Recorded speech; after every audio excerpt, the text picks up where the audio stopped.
ஏங்க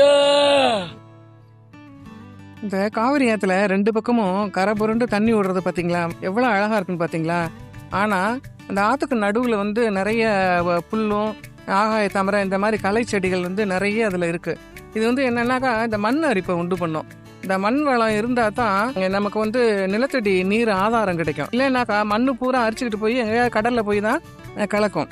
ரெண்டாவது, இந்த கரையோரத்துல இருந்து 200 அடி தூரத்துக்கு எந்த விதமான கட்டுமானம் இருக்கக்கூடாது அப்படிங்கிறது எக்ஸசிஎம் இருக்கிற காலத்துல ஒரு சட்டமா இருந்துச்சு.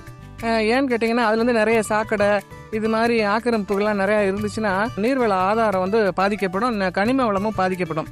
இதை கூமாப்பட்டியில் இருக்கிற கலெக்டர் அந்த சம்மந்தப்பட்ட இடத்துல போய் பார்த்துட்டு ஒரு சுற்றுலா சிறந்த முறையில் உருவாக்குறதுக்கு ஒரு நடவடிக்கை எடுத்த மாதிரி சொன்ன மாதிரி திருச்சி மாவட்டத்திலையும் இந்த கலெக்டர் இந்த இதுக்கு ஏதாவது ஒரு நடவடிக்கை எடுத்தாருன்னா நம்ம கனிம வளத்தை காப்பாற்றலாம். பொதுமக்களாகிய நம்மளும் என்ன பண்ணணும் அப்படின்னாக்கா, இந்த சாக்கடையை கொண்டு போய் அதில் விடுறது, இந்த கனிம வளத்தை பாதுகாக்கிறதுக்கு நம்மளும் இதில் கவனம் எடுத்துக்கணும் அப்படிங்கிறது தான் நம்மளோட கருத்து.